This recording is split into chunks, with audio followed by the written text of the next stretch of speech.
Webster, New World Dictionary of the American Language, istilah intelek berarti kecakapan untuk berpikir, mengamati atau mengerti, kecakapan untuk mengamati hubungan-hubungan, perbedaan-perbedaan, dan sebagainya. Dengan demikian, kecakapan berbeda dari kemauan dan perasaan, kecakapan mental yang besar, sangat intelligence, dan pikiran atau intelijensi. Istilah intelijensi telah banyak digunakan, terutama di dalam bidang psikologi dan juga pendidikan. Namun, secara definitif, istilah itu tidak mudah dirumuskan. Dalam batas-batas tertentu, lingkungan turut berperan dalam pembentukan intelijensi. Intelek adalah kecakapan mental yang menggambarkan kemampuan berpikir. Kemampuan berpikir atau intelijensi diukur dengan tes tingkat intelijensi berpengaruh terhadap banyak aspek. Tes intelijensi yang terkenal adalah tes Binet-Simon. Hasil tes intelijensi dinyatakan dalam angka yang menggambarkan perbandingan antara umur kemampuan mental atau kecerdasan dan umur kalender yang dirumuskan dalam perhitungan, yaitu IQ sama dengan MA dibagi CA atau umur kecerdasan dibagi dengan umur kalender dikali 100. Pada usia remaja, IQ dihitung dengan cara memberikan seperangkat pertanyaan yang terdiri dari berbagai soal seperti hitungan, kata-kata, gambar-gambar, dan semacamnya, dan menghitung berapa banyaknya pertanyaan yang dapat dijawabnya dengan benar, kemudian membandingkannya dengan sebuah daftar yang dibuat berdasarkan penelitian yang terpercaya. Dengan cara itu didapatkan nilai IQ orang yang bersangkutan. Untuk anak-anak, cara menghitung IQ adalah dengan menyuruh anak untuk melakukan pekerjaan tertentu dan menjawab pertanyaan tertentu. Misalnya, menghitung dari 10 sampai 100, menyebut nama hari atau bulan, dan lain-lain. Jumlah pekerjaan yang bisa dilakukan anak kemudian dicocokkan dengan suatu daftar untuk mengetahui umur mental atau MA anak. Makin banyak yang bisa dijawab dan dikerjakan anak dengan benar, makin tinggi usia mentalnya. Berdasarkan nilai IQ atau kecerdasannya, anak dapat dikategorikan menjadi 6. Yang pertama ada 70 ke bawah yang berarti anak mengalami kelainan mental. Yang kedua ada 71 sampai 85 yang berarti anak di bawah normal. Yang ketiga 86 sampai 115 yang berarti anak yang normal. Yang keempat ada 116 sampai 130 yang berarti anak di atas normal. Yang kelima ada 131 sampai 145 yang berarti anak yang superior. Yang keenam ada 145 ke atas, yang berarti anak jenius. Menurut Alfred Binet, intelijensi merupakan kemampuan yang diperoleh melalui keturunan. Kemampuan yang diwarisi dan dimiliki sejak lahir dan tidak terlalu banyak dipengaruhi oleh lingkungan. Perkembangan intelijensi dipengaruhi oleh beberapa faktor, antara lain pengalaman belajar, berbagai bentuk pelatihan, lingkungan, terutama lingkungan keluarga dan sekolah. Oleh karena itu, terdapat perbedaan kemampuan dan irama perkembangan intelijensi individu.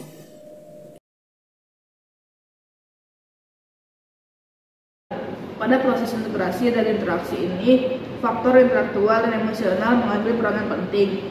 Manusia tumbuh dan berkembang dalam lingkungan. Lingkungan itu dapat dibedakan atas lingkungan fisik dan lingkungan sosial. Lingkungan sosial memberikan banyak pengaruh terhadap pembentukan aspek kehidupan, terutama kehidupan sosial psikologis.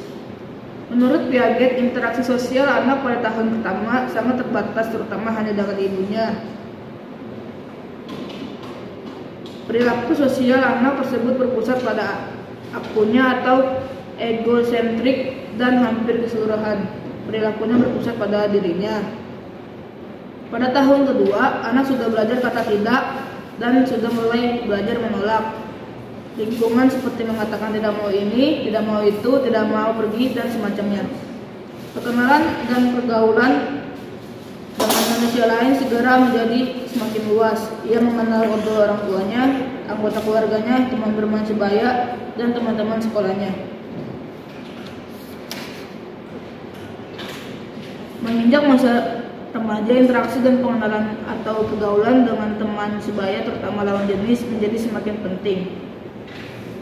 Dari uraian itu dapat dimengerti bahwa hubungan sosialisasi merupakan hubungan antar manusia yang saling membutuhkan. Hubungan sosial dimulai dari tingkat yang paling sederhana dan terbatas yang disadari sebagai kebutuhan yang sederhana.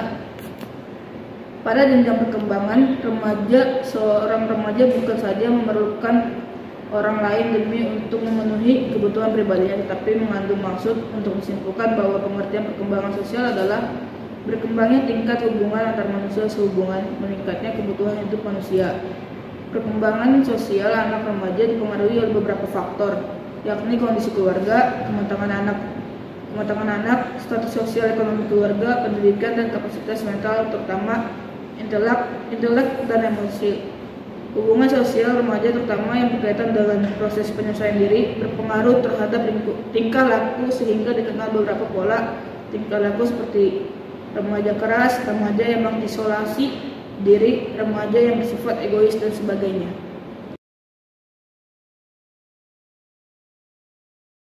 Sesuai dengan fungsinya, bahasa merupakan alat komunikasi yang digunakan oleh seseorang dalam pergaulannya atau hubungannya dengan orang lain. Bahasa merupakan alat bergaul. Oleh karena itu, penggunaan bahasa menjadi efektif sejak seorang individu memerlukan komunikasi dengan orang lain. Sejak seorang bayi berkomunikasi dengan orang lain, sejak itu pula bahasa diperlukan.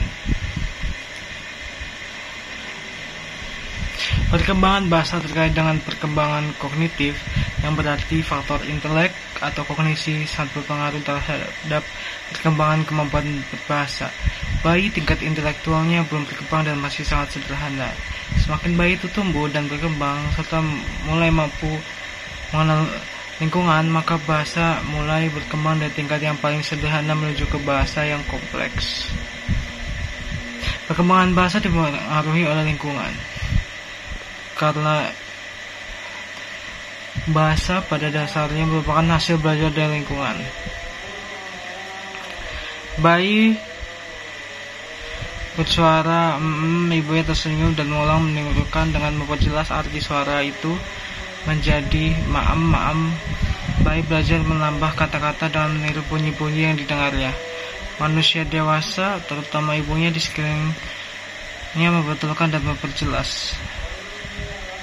Belajar bahasa yang sebenarnya baru dilakukan oleh anak berusia 6-7 tahun. Di saat anak mulai bersekolah, jadi perkembangan bahasa adalah meningkatnya dengan cara lisan, tertulis, maupun penggunaan tanda-tanda dan isyarat. Mampu dan menguasai alat komunikasi di sini diartikan sebagai upaya seseorang untuk dapat memahami dan dipahami oleh orang lain. Memasuki masa remaja, perkembangan bahasa semakin lengkap karena dilengkapi dan diberkahi oleh lingkungan masyarakat di mana mereka tinggal. Hal ini berarti proses pembentukan kepribadian yang dihasilkan dari pergaulan dengan masyarakat sekitar akan menjadi ciri khusus dalam perilaku berbahasa. Bahasa memegang peranan penting dalam kehidupan masyarakat. Perkembangan bahasa dipengaruhi oleh banyak faktor, antara lain usia, kondisi keluarga, tingkat kecerdasan, status sosial, ekonomi keluarga, dan kondisi fisik anak, terutama dari segi kesehatannya.